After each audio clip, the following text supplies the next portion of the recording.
com o Pedro em alguns projetos de educação popular e ele está agora em um trabalho de campo e pediu, nesse momento que ele aparece campos surpresas para ele resolver, ele me pediu para eu poder substituir ele nessa turma, nesse momento, só para mediar vocês no seminário. Meu objetivo não é avaliar vocês. Eu acredito que a Gabriela está gravando, né, Gabriela? Você que foi responsável de gravar? Show. Então, a Gabriela está gravando o seminário, eu não vou avaliar vocês, quem vai avaliar o Pedro. Se ele chegar a tempo, ele vai entrar, igual ontem ele conseguiu chegar, e aí ele conseguiu participar de todo o seminário. Hoje eu não sei se ele realmente vai conseguir participar, mas se não, vamos dar prosseguimento. Talvez eu comente alguma coisa que eu perceba no contexto da geografia que seja legal comentar, seja legal abordar, mas o mais legal mesmo é vocês mesmo pensarem acerca dos textos e pensar como debater com os colegas, que coisas legais vocês viram, que coisas interessantes a gente pode debater de acordo com esses textos.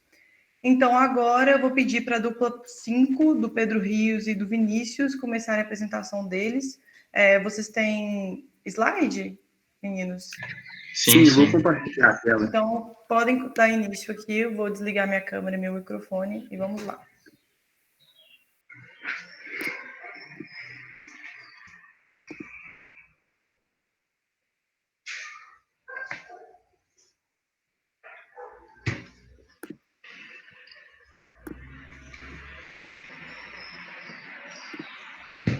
Apareceu aí certinho? Apareceu, aqui apareceu. Sim, tá certinho. Então, beleza, gente? Boa tarde. O Vinícius, Antônio e eu, Pedro Rios, vamos apresentar a obra do Jean-Pierre Paulin, que é Sociologias da Alimentação. O capítulo que a gente pegou é a mundialização e os movimentos de deslocalização e relocalização da alimentação. Pode passar, Vinícius.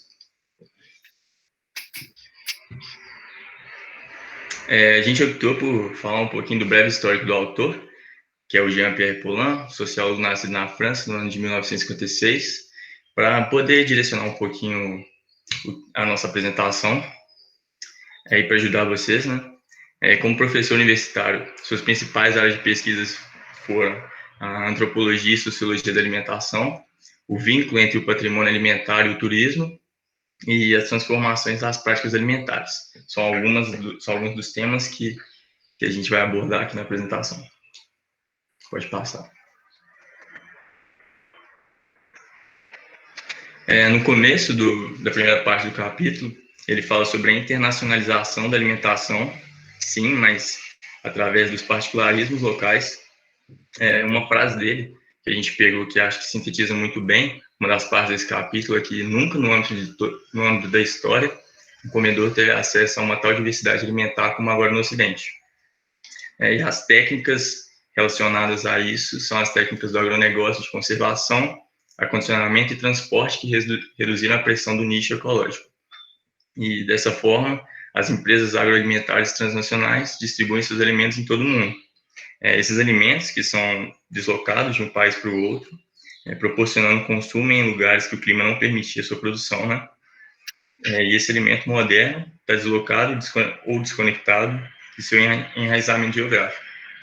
Um dos exemplos são as frutas na França, que a gente colocou essa imagem aí para ilustrar um pouco, que ele fala lá no texto que os kiwis, abacaxis e abacates eram extremamente raros, mas se tornaram alimentos recorrentes, e surgiu, inclusive, um salão denominado Ethnic Food, que seria, tipo assim, um salão dedicado aos produtos exóticos lá na França. E pode passar.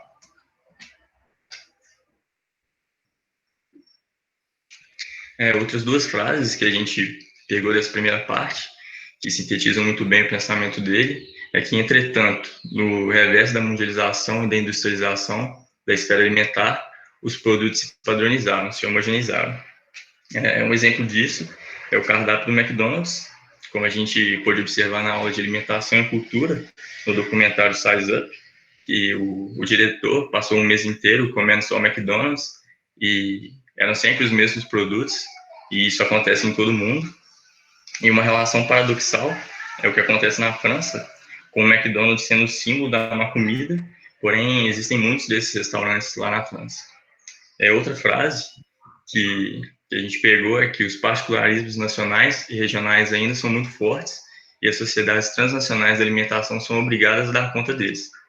O próprio McDonald's, que aparece como uma criatura da homogeneização, tem de colocar em prática estratégias de microdiversificação para adaptar-se aos gostos dos mercados locais. Um exemplo pessoal que eu trago disso, que em 2018 eu passei um tempo no Canadá, é que lá no Canadá, o café da manhã nos McDonald's tinha algumas panquecas, e com essas panquecas tinha a opção de ter o xarope de maple, que é a árvore, tipo assim, principal do Canadá, tanto que está até na bandeira. E a foto que a gente colocou ali é um exemplo que ele dá no texto, que é da venda de cervejas dentro dos McDonald's da França. E é isso, e como conclusão dessa parte, eu coloco que, tipo assim, mesmo com a McDonaldização, que é a padronização e tudo, os particulares nacionais e regionais ainda são muito fortes. Uma fala dele no texto é que um italiano, um espanhol, um alemão e um francês, mesmo que consumam um hambúrguer no McDonald's, estão longe de terem hábitos alimentares homogêneos. Pode passar, Vinícius.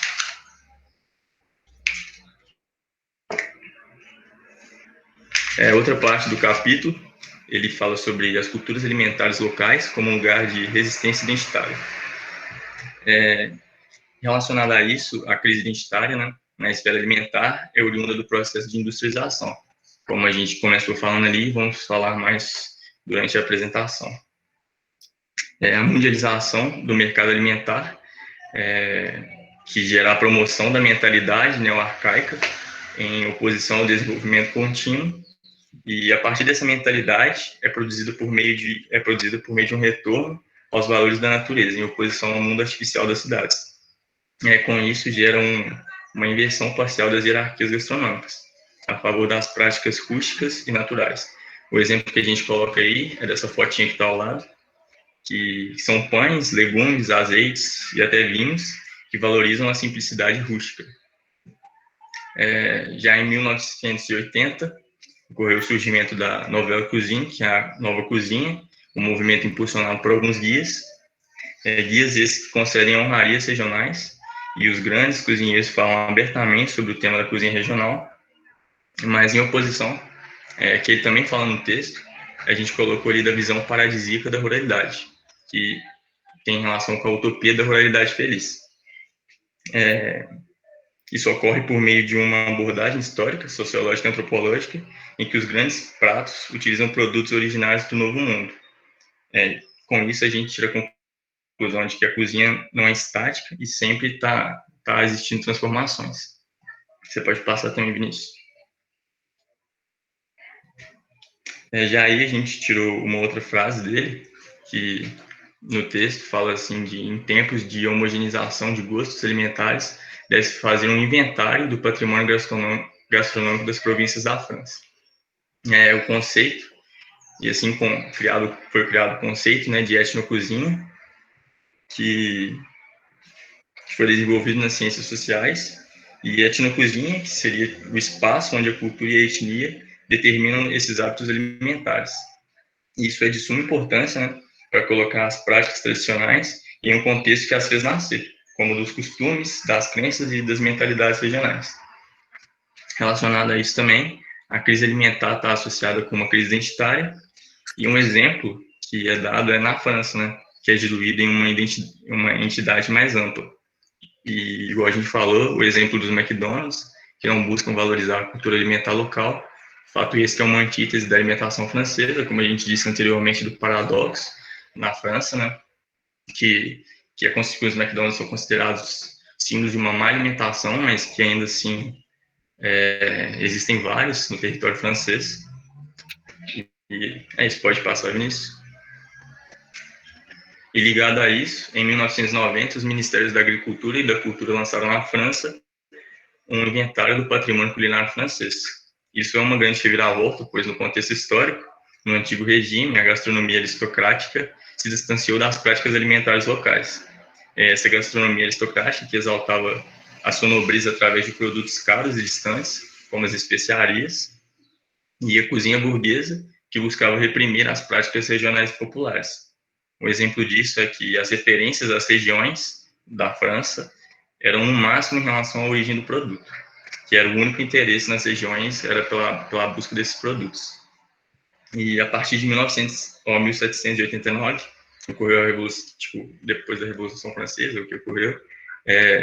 Ocorreu o desmanche das províncias do antigo regime, que gerou o surgimento de movimentos de regionalização da mesa. Esses movimentos que tinham as tradições alimentares como um símbolo de resistência cultural. Pode passar, Vinícius. E relacionado a isso, a patrimonialização contemporânea da alimentação é um sinal de transformação das representações sociais. Essa patrimonialização da comida, que é um lugar de leitura das mutações sociais, como dos produtos alimentares, alguns objetos utilizados na produção, transformação, conservação e consumo desses alimentos. E com isso, em relação à patrimonialização contemporânea, temos a mudança da esfera privada para a esfera pública, a importância econômica para a importância social e o patrimônio material para o patrimônio imaterial, que são as práticas populares e do cotidiano.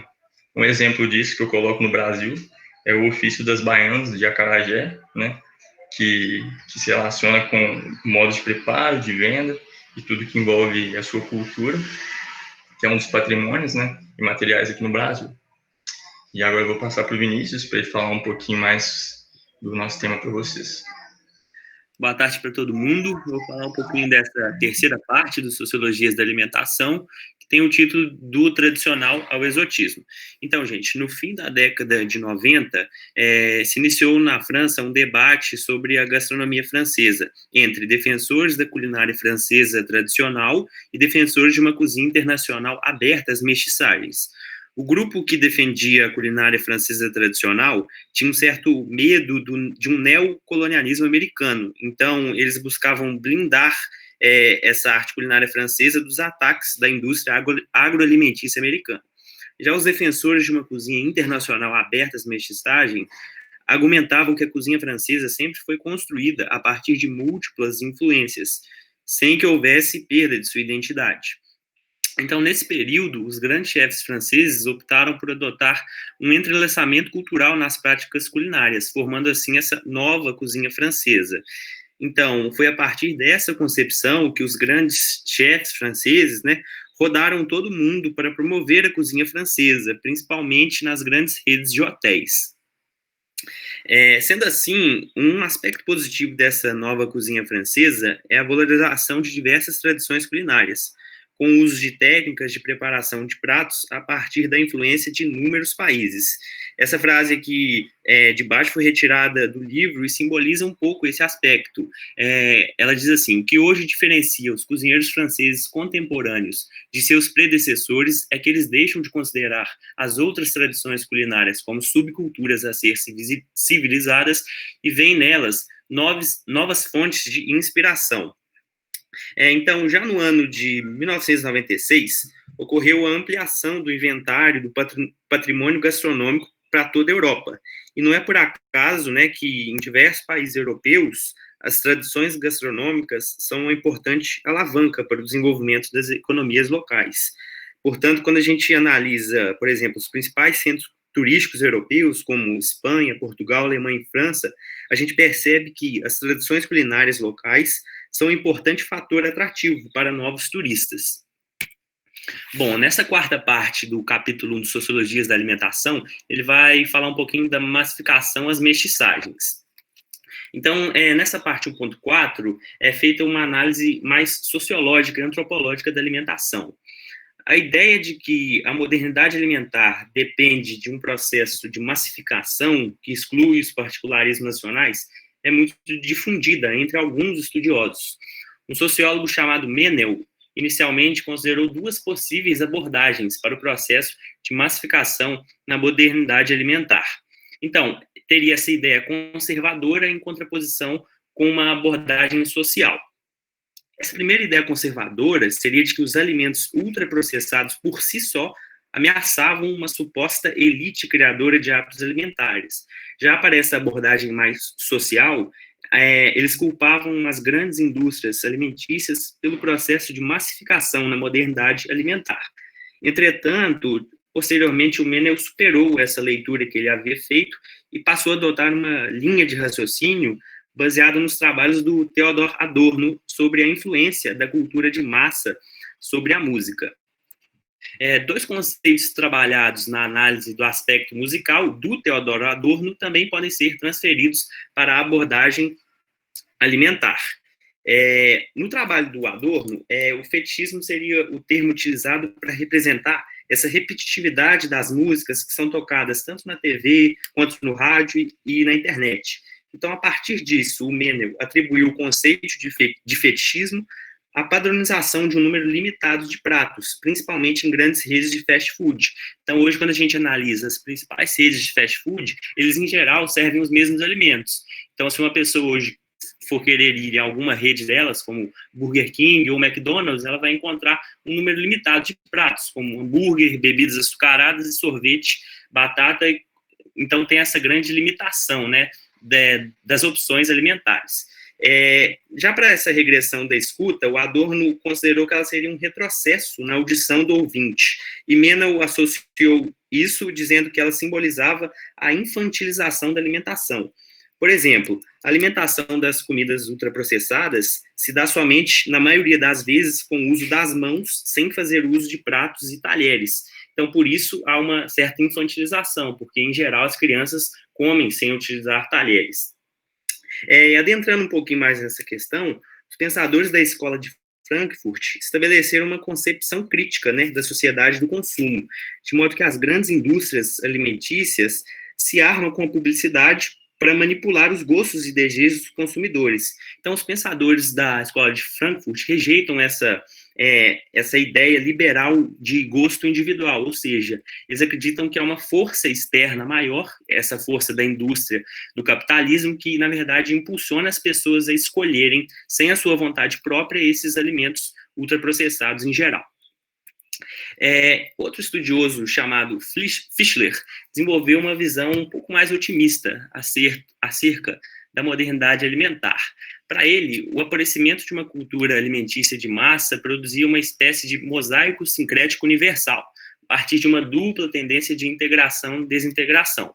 Desintegração porque ocorreu uma diminuição da influência dos modelos alimentares e dos particularismos que os acompanham atualmente. E integração porque foi criado um espaço social compartilhado por um grande número de indivíduos. Já no fim dessa quarta parte do capítulo 1, foi abordado um pouquinho sobre a mestiçagem culinária, que se trata de um novo todo culinário e não de uma aculturação. E o exemplo que é dado no texto é sobre a comida vietnamita. Então, assim, já se sabe que a mundialização dos mercados favorece troca de produtos, de técnicas culinárias, e participam de uma grande mestiçagem, né, de um grande entrelaçamento de modelos alimentares. Nesse sentido, um restaurante, por exemplo, vietnamita na França, é sem dúvida mais perturbador para um vietnamita do que para um francês. O que se come ali, por exemplo, se parece um pouco do que se come no Vietnã, porém foram necessárias adaptações e transformações para torná-lo aceitável no modelo alimentar francês. Então, tem-se essa ideia de que um restaurante vietnamita na França não seria um exemplo de que os franceses estão tentando roubar a cultura do Vietnã, mas sim integrar ela e adaptá-la para que a população francesa possa integrar essa cultura na sua alimentação. Eu queria agradecer a todos pela atenção, e foi muito bom fazer esse trabalho, porque mesmo a gente no curso da saúde, né, da nutrição, é sempre bom a gente fazer essa abordagem mais sociológica que a geografia, a sociologia faz, para que a gente enriqueça ainda mais, né, os nossos aprendizados aqui nesse curso de nutrição. Obrigado para todo mundo. Muito obrigada. Sim, gente. Obrigado. Muito obrigada. Desculpa, gente, interrompi vocês. Mas muito obrigada, Vinícius. Muito obrigada, Pedro. Que apresentação de excelência. Mandaram demais. Foram muito bem. Alguém vai querer debater? Vai querer falar alguma coisa? Alguém tem alguns... Quer comentar? Podem ficar à vontade. Os próprios meninos, os próprios apresentadores também, se quiserem falar alguma coisa. Alguém se dispõe a falar? Não? Em relação a acrescentar, eu acho que não sei. Acho que a gente conseguiu abordar tudo que a gente achou ali. Sim, foi muito legal a leitura de vocês do texto. Eu só vou falar uma coisa novamente como geógrafo, a minha visão sobre esse texto. eu acho que quando a gente pensa nesse processo de globalização, a globalização a gente pensa na massificação de tudo, basicamente, das tecnologias, da informação, da comida, da culinária, da cultura. Só que o que é engraçado que quando a gente lê sobre a globalização que acontece nesse movimento, é que ao mesmo tempo que se massifica tudo, aparecem as particularidades. E essas particularidades, essas unidades, elas ficam muito mais fortes às vezes. Então, por exemplo, novamente voltando ao acarajé que vocês falaram, da Bahia. Então, a gente hoje, você pode comer acarajé em São Paulo, talvez você possa comer acarajé em Nova York. Mas é interessante que o movimento do acarajé, ele se tornou mais forte, no movimento identitário do povo baiano, e ele consegue ocorrer em todo mundo. Então, é muito interessante a gente pensar nessa tensão que a globalização ela produz em todo mundo e nas nacionalidades, ok? Muito boa a apresentação dos meninos. Vou passar agora para o próximo grupo, que é o grupo... Deixa eu só voltar aqui. Se as meninas já estiverem aí, podem falar, só porque está no meu WhatsApp. Só um minuto. Do Pedro.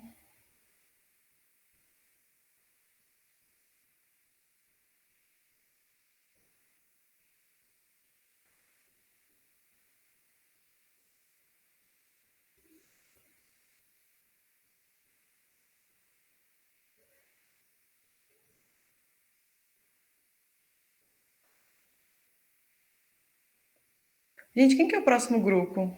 Eu acho que sou eu e a Laura. Deixa eu só ver aqui. Catarina Praia e Laura. Isso. E quem vai debater é a Lohane e a Maria Luísa. Ô, gente, se eu demorar aqui, vocês podem já tomar frente. Não, tranquilo. Podem pegar aí e já começar a apresentar. Tá, vou só abrir aqui. Tranquilo, fica à vontade.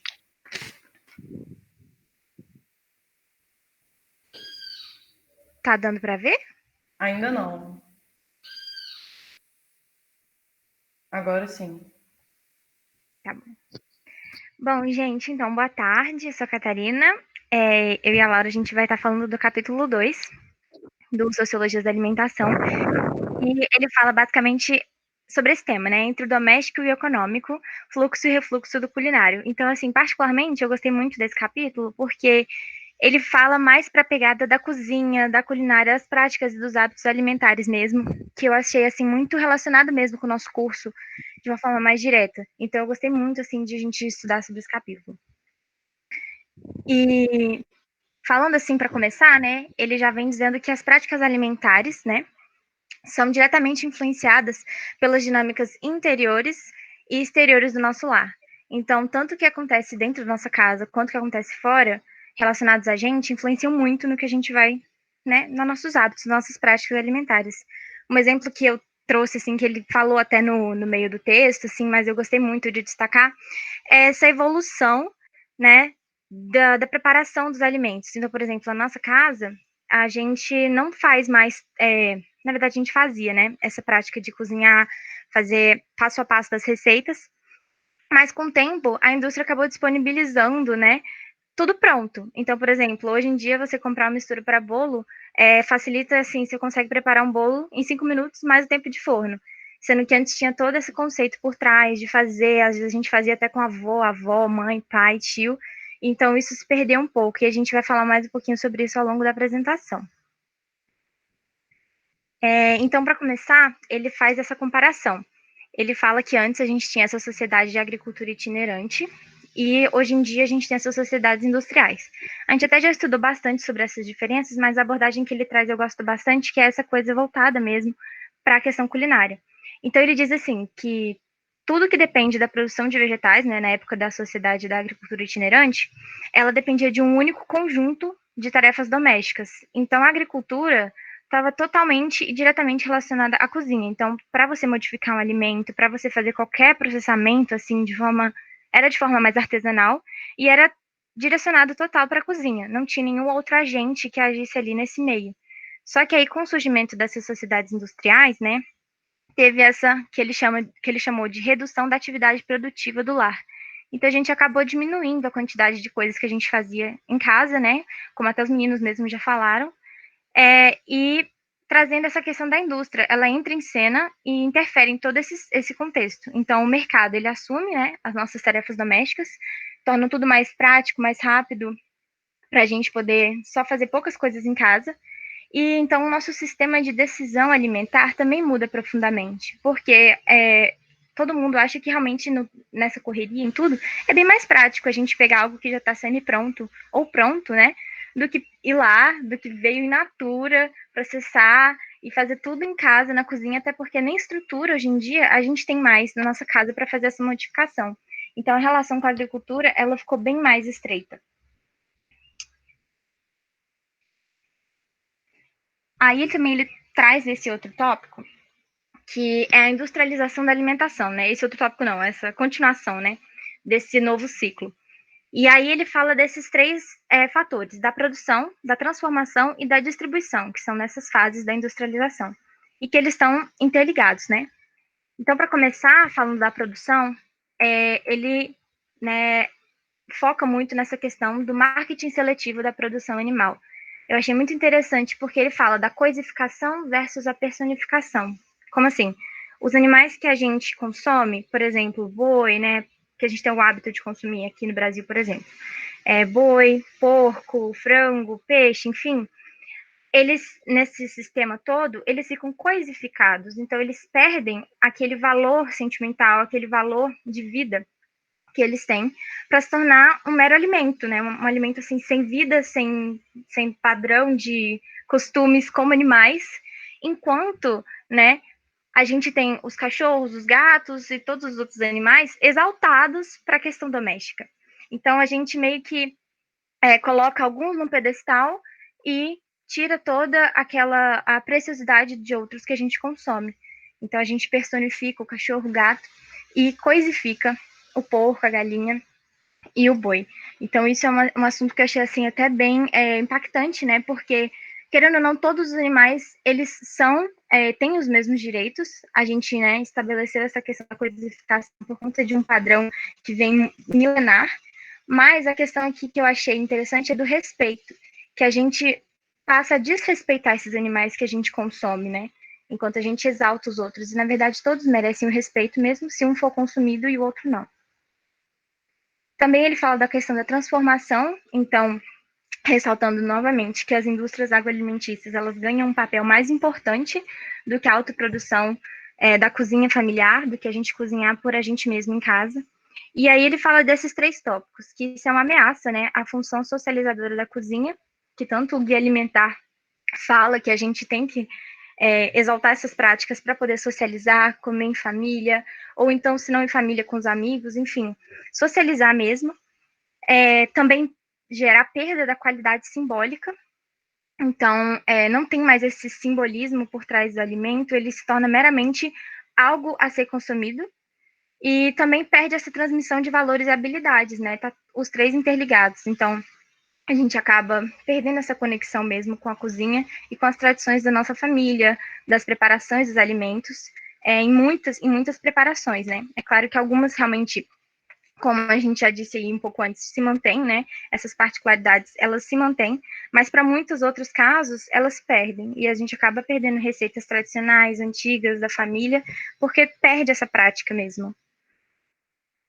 E outro assunto que ele fala, do outro fator, da distribuição, ele foca principalmente nisso, né? Esse cenário todo leva a gente a se transformar em um comedor-consumidor. Então, não tem mais aquela função do preparo. Você come e consome, come e consome. Então, o alimento, ele se torna uma simples mercadoria, né? Fruto de todo esse sistema. Boa tarde, gente. Eu sou a Laura e agora vou apresentar sobre a cozinha de vantagem e a cozinha de prazer. A cozinha de vantagem é baseada para servir as pessoas, enquanto a cozinha de prazer, ela transmite um sentimento que leva a um significado simbólico. Daí, a cozinha de montagem é basicamente só juntar os ingredientes que estão prontos, terminar de servir, ou inclusive, se não der tempo, é só esquentar o prato e servir de uma vez. Enquanto a cozinha de prazer, que é mais pessoal, que é uma atividade voltada para outros, que é dar compartilhar e causar prazer, que torna o mais sentimental. E uma cozinha de montagem vem desde a oferta de produtos alimentícios nas casas ou locais, que isso trouxe um incremento da compra desses produtos, o que fez que a cozinha passasse de um ato doméstico, que é o preparo dos alimentos, a ser um ato econômico, que é eu ter alimentos pré-prontos ou prontos disponíveis na sua casa. Então, o incremento vem de 1960, que existiam 50% da compra de produtos alimentícios, que incrementou em 1991 a 83% das compras desses produtos. Então, é observado que foi um crescimento por adição, que era para oferecer produtos com valores agregados, e tudo isso veio relacionado com a indústria agroalimentar.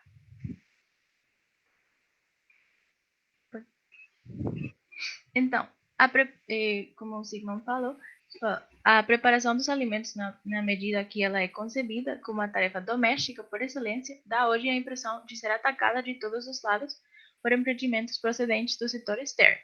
São restaurantes, entregas a domicílio e supermercados, que faz que a alimentação seja voltada para o consumo, pela diversidade que esses locais oferecem para as pessoas e pela disponibilidade que eles brindam dos produtos, que a gente parou de fazer as refeições em casa e começou a ir para o restaurante, pedir comida pelo delivery, pegar alimentos prontos e só esquentar em casa. Então, como as pessoas têm a diversidade do consumo, remete a ações negativas. Cati, pode passar. E essas ações negativas do ato de cozinhar, como já vimos, as ações positivas, que seriam o prazer, o dar, o compartilhar, mas as ações negativas também seriam ações pessoais, como é a repetitividade da tarefa doméstica, a obrigação de fazer a tarefa, o hábito, a perda de tempo no momento de cozinhar e o custo dos produtos utilizados para fazer a refeição. E também tem as novas exigências nutricionais. E com essas exigências veio a ruptura do modelo culinário da mãe, que como a Kati falou, que a gente antes tinha um modelo doméstico de fazer os bolos ou qualquer tipo de refeição com os produtos in natura, e isso foi quebrado. E como essas exigências, como veio a ruptura do modelo, também tem as representações da mulher moderna, que são promovidas pelo movimento feminista, e traz também a questão de reduzir o tempo na cozinha, porque agora a mulher moderna tem que trabalhar, tem um monte de coisa para fazer e não tem tempo para ficar na cozinha fazendo as comidas. Então, enquanto o modelo culinário da mãe, que é uma representação de conservar e transmitir tradições, que é um significado de patrimônio alimentar familiar que a gente tem perdido nesses anos. Bom, e aí, dentro disso tudo que a Laura falou, continuando, ele estabelece que a alimentação fora de casa, ela então é decisiva, né, para a alimentação doméstica em questões econômicas. Ela tem uma relação direta, né, estabelece uma relação direta dos padrões alimentares com o nosso poder de compra. Então, ela se resume basicamente em duas áreas. A alimentação fora de casa pode ser coletiva ou comercial.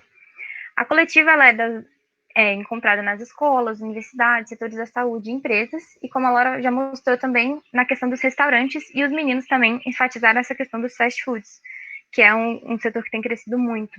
Então, também ele fala que essa demanda é uma demanda crescente a longo prazo, mas é muito sensível às variações do mercado.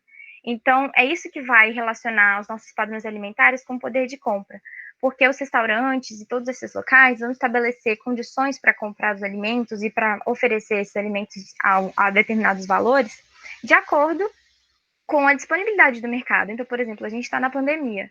Quantos restaurantes não foram afetados? Quantos setores relacionados ao fornecimento de alimentos não foram afetados? E com isso, os nossos padrões alimentares também foram afetados, porque a gente está inserido em todo esse sistema. Então, também, por mais que tenha sido uma demanda crescente, ela também depende muito do mercado, de como ele vai se estabelecer, e isso vai também regular os nossos hábitos. Bom, então a gente trouxe essa questão que ele também traz nesse capítulo, que é se você tivesse mais dinheiro para alimentação, então o que você mudaria, né? Ele fez uma pesquisa com algumas pessoas, assim, e divulgou esses resultados da pesquisa. Então, para vocês pensarem aí pessoalmente, vai ser parecido. Porque quando ele pesquisou, deu que em 1998, né, 62% dos indivíduos afirmavam que gastariam mais comidas a restaurantes e festas, que eles não costumavam ir normalmente. Então, restaurantes comerciais, a gente vê que eles acabam se tornando um espaço de regulação das variações do poder de compra. E isso faz essa influência direta no padrão da nossa alimentação doméstica. Então, para você ver como está totalmente ligado a questão econômica com o que a gente escolhe comer, tanto em relação a ir em restaurantes, quanto ao que a gente compra para nossa casa. E, enfim, influência totalmente direta, né? É bem visível isso que ele mostra nesse capítulo. E como essa pergunta que a Kátia falou, eu também percebi que antes da pandemia, eu falava que se eu tivesse mais dinheiro, eu compraria mais comida. Mas depois eu percebi muito que, na verdade, a gente tem. Nem dá para perceber que a gente está consumindo só pelo consumo mesmo da economia. Então, depois, como a alimentação coletiva, dá para falar sobre os tópicos do comedor, o sistema de produção de refeições e a decisão. O comedor coletivo das empresas, ou o self-service, dá uma escolha de forma mais ou menos aberta para os consumidores. E esse ato de ter a escolha nos alimentos no âmbito da história é um fenômeno novo que veio dos Estados Unidos pelos restaurantes de múltipla oferta e o acesso direto aos alimentos. Enquanto na França, esse self-service chegou nos anos de 1970 à alimentação coletiva e daí passou ao setor de produção de refeições em empresas. Depois vem o sistema de produção de refeições, que é uma cadeia entre o CE, que é o comitê da empresa, ou o DRH, que é a direção de recursos humanos, em conjunto com uma empresa produtora de refeições coletivas. Eles fazem juntos primeiro a oferta teórica, que é planejar o cardápio que vai ser oferecido no restaurante, que leva à oferta real, o que vai ser, na verdade, servido. Então, eu já vou falar um pouquinho mais desses dois, mas aí temos a decisão, que a decisão sobre o que comer nesse restaurante da alimentação coletiva dá uma liberdade de escolha ao indivíduo, mas nunca é uma liberdade total, porque a oferta brindada por esses restaurantes é organizada pelos agentes responsáveis do que será oferecido no restaurante, né? Então, dá um sentimento que é individual, mas na verdade não é. O que faz que comer no restaurante não seja mais que outro meio de abastecimento, que não é regido pela dona de casa, e não é regido por você na sua casa, mas é regido pelo chefe de cozinha ou pelo gerente do estabelecimento. Depende. E ainda assim que o chefe defina a importância do que é comestível, continua sendo uma ação individualizada, porque você paga a sua comida, o que você consome. Então, é uma refeição coletiva, porque tem diferentes pessoas, diferentes colegas, funcionários que vão comer no mesmo restaurante, mas torna-se uma prática social também. E Kátia, pode passar. Então, agora eu vou explicar um pouco mais sobre a oferta teórica e a oferta real.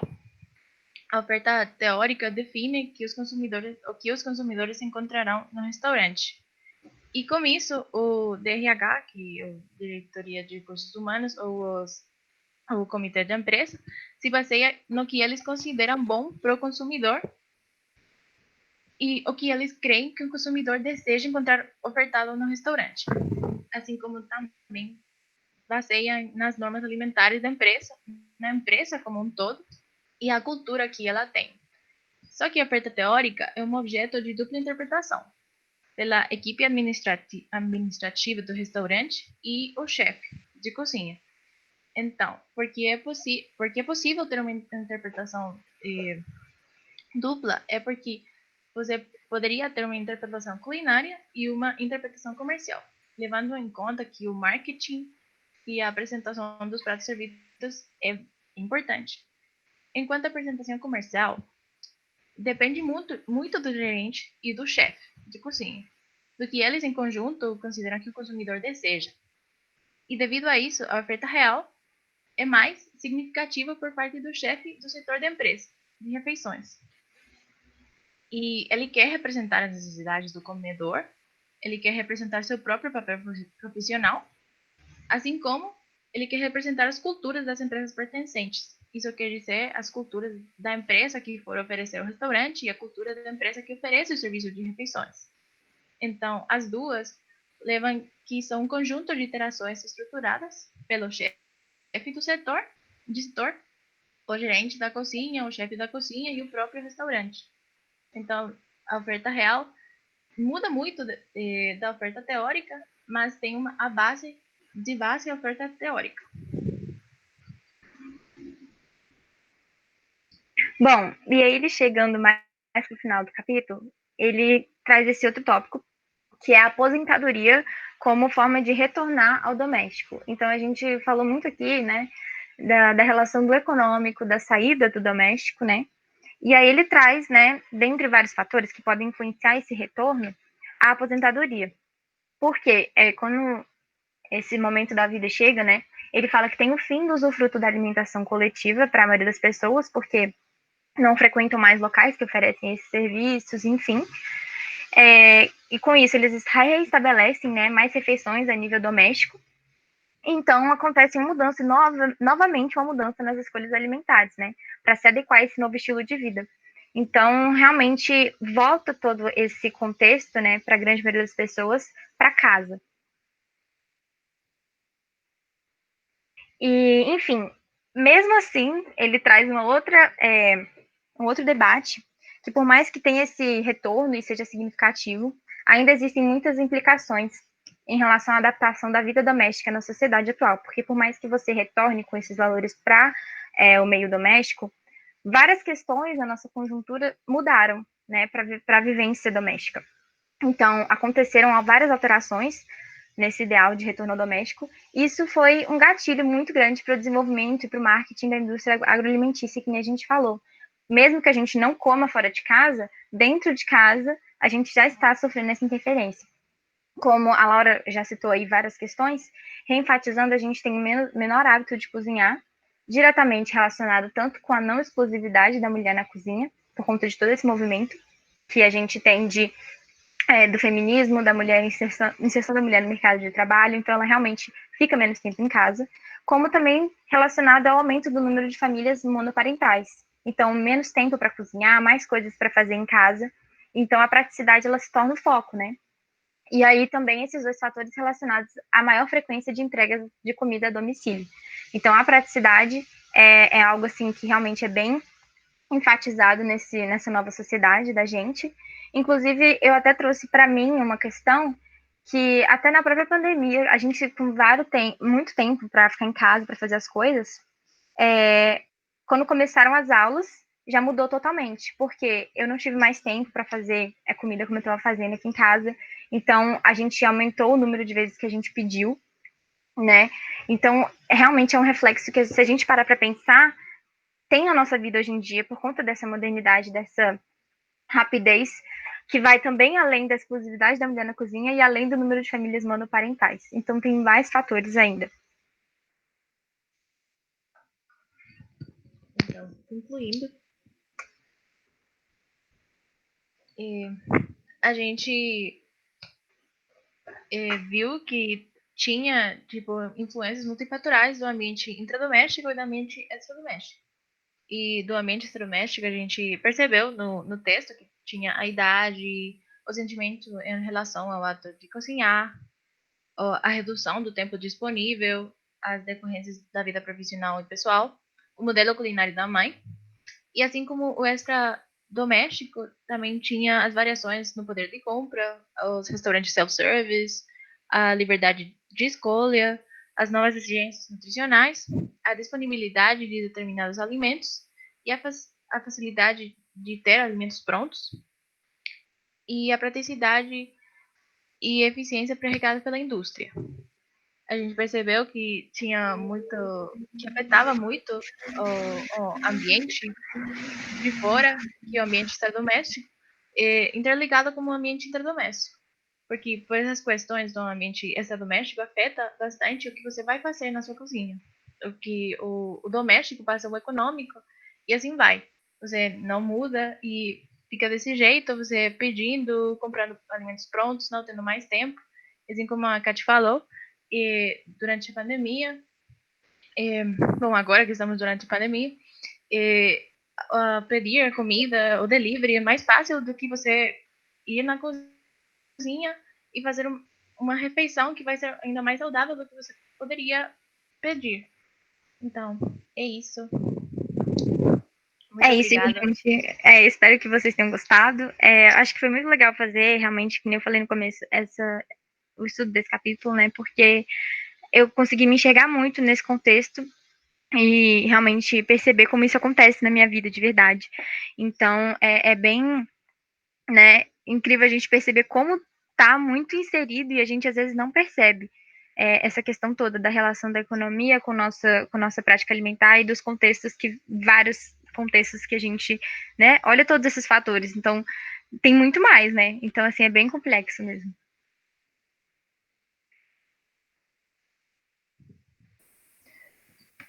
Meninas, fantástica a apresentação de vocês. O Pedro não falou que essa turma seria tão boa quanto ela está sendo. Muito fantástico. Todas as apresentações foram muito boas, mas adorei. Agora eu vou deixar o debate acontecer. Então, as debatedoras são Lohane e Maria Luísa. Vocês estão aí, meninas? Lohane e Maria Luísa? Então, podem começar. Então, o primeiro ponto que eu achei muito legal, tipo assim, nesse texto que eu queria que a gente conversasse, é sobre a questão de que ele vai falando, né, dessa questão das sociedades industriais e que, inclusive, fala do movimento feminista, né, que isso é um dos fatores que vai fazer com que a gente passe a consumir alimentos cada vez mais fora de casa e perca um pouco essa relação de produção de alimento em casa mesmo.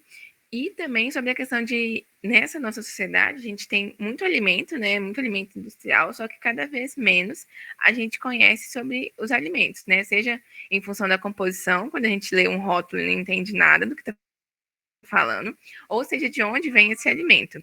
E aí eu fiquei pensando que, tipo assim, esse livro, eu dei uma pesquisada, ele foi publicado acho que em 2002.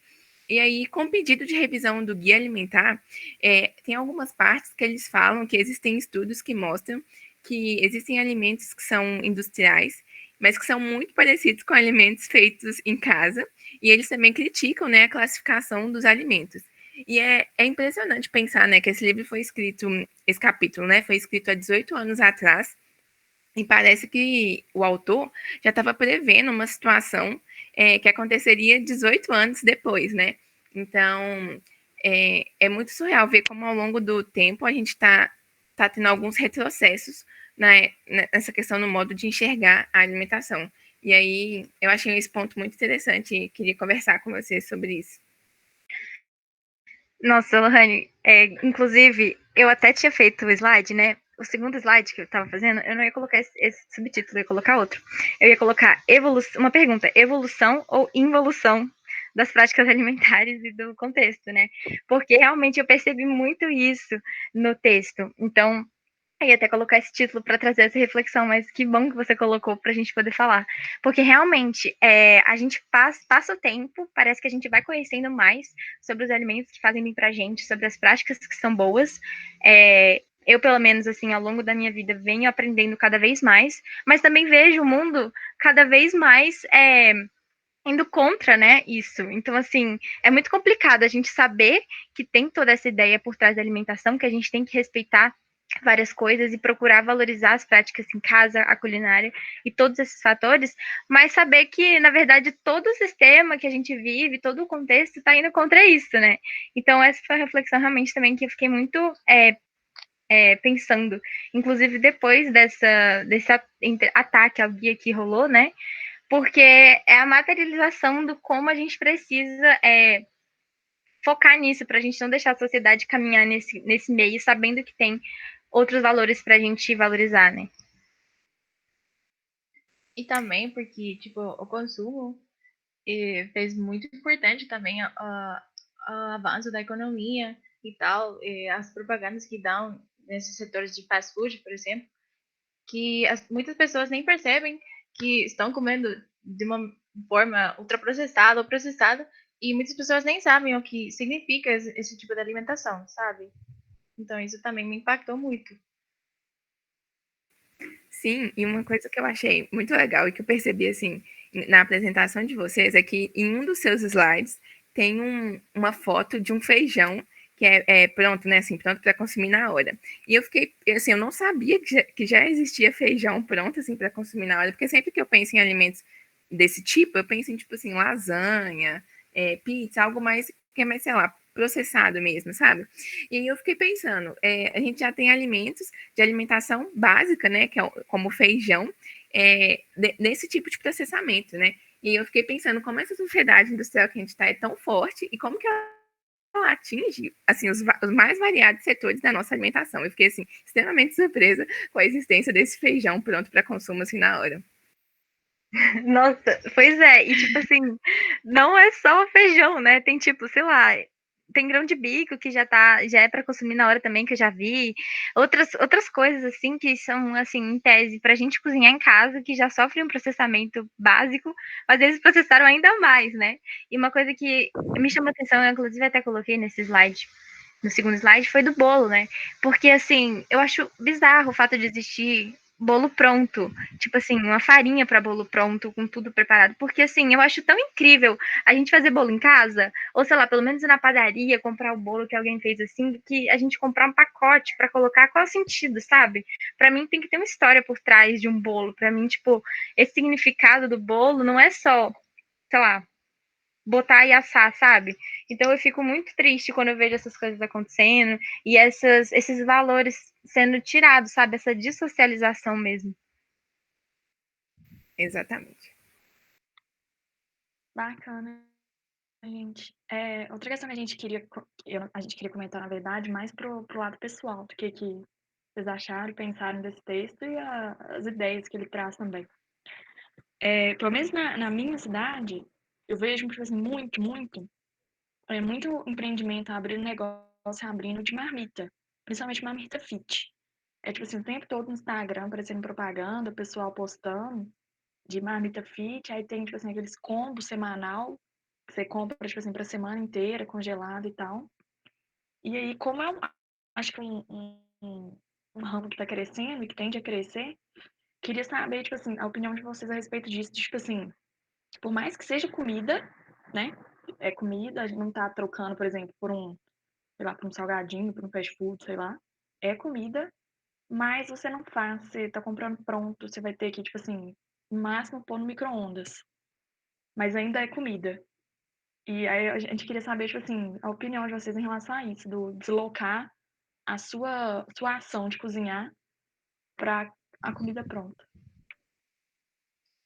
Eu já vi isso acontecer, na verdade, nas redes sociais, que acho que é uma página, Live Up, acho que chama, que é marmita fit pronta. Você só tem que esquentar no micro-ondas ou a banho-maria. Então, para mim, isso é ruim, só que também tem a questão da praticidade da mulher, né?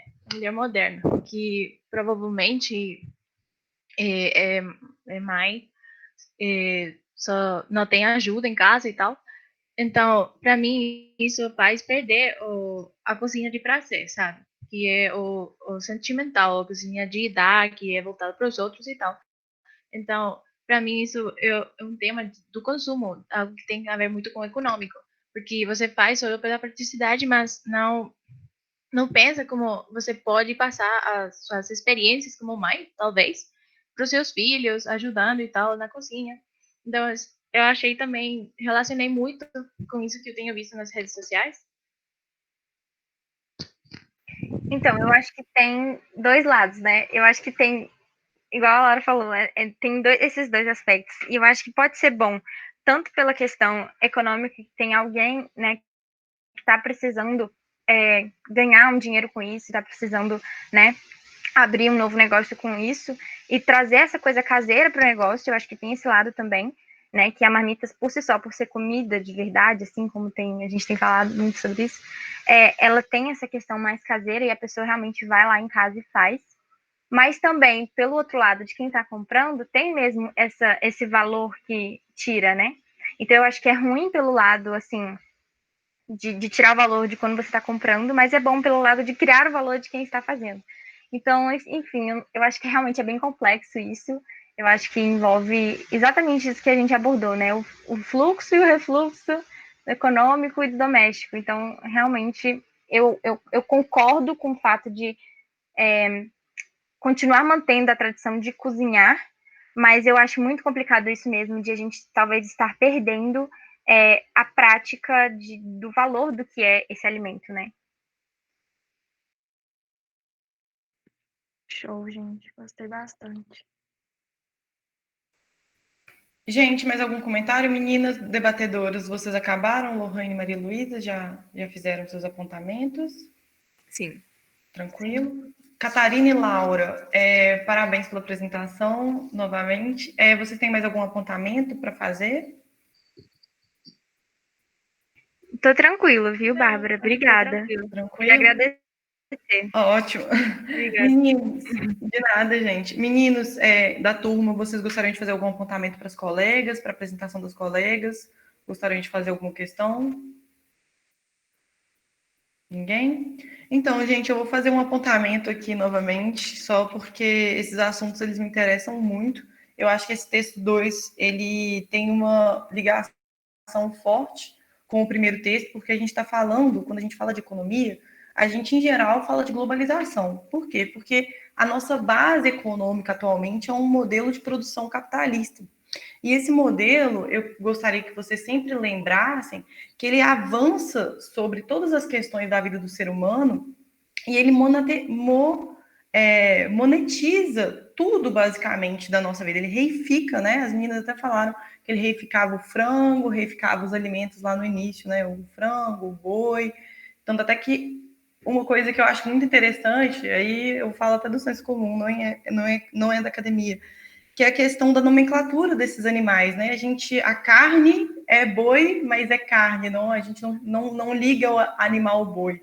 Então tem essa reificação, que é justamente essa coisificação de basicamente tudo. Então tem a questão do tempo. Será que realmente a gente não tem tempo ou o capitalismo já se apropriou do tempo e já monetarizou do tempo para a gente poder viver? Então todo o nosso tempo ele significa algum dinheiro. Entendeu? Então, se a gente não está trabalhando, a gente está perdendo tempo. Se a gente não está produzindo, a gente está perdendo tempo. E ele avança dessa forma até essas questões mais peculiares da nossa vida, nossa cultura. Então, já que se a gente não está trabalhando, a gente está perdendo tempo, e se a gente está perdendo tempo, a gente está perdendo dinheiro, a gente começa a não cozinhar. Então, não necessariamente a entrada da mulher do mercado de trabalho realmente foi essa questão da gente não cozinhar em casa.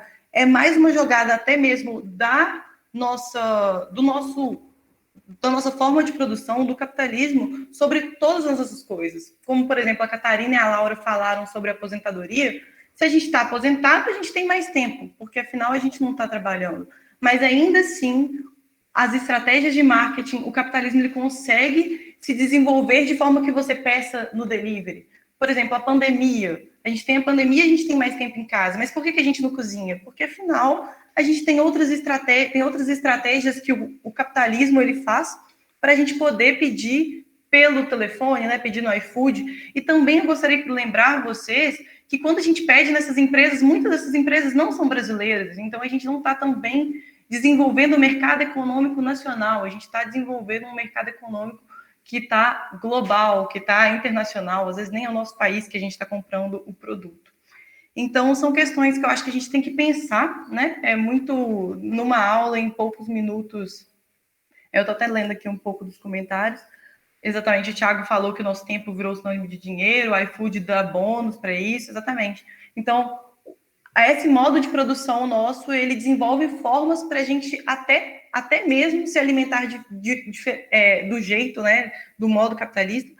E outra coisa que... Ai, me perdi agora. Não, é isso, gente. Eu me perdi. Eu ia falar de alguma coisa da apresentação, mas eu me perdi.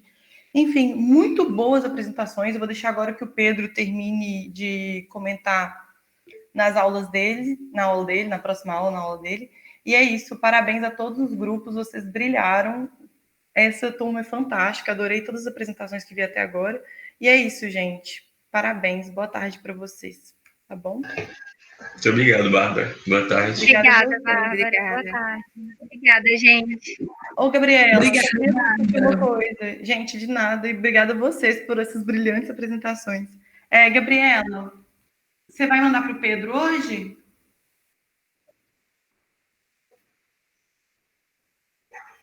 Muito obrigada, querida. Muito obrigada. Gente, vocês são fantásticos. Espero ver vocês mais vezes. Um grande abraço para todos vocês e boa tarde.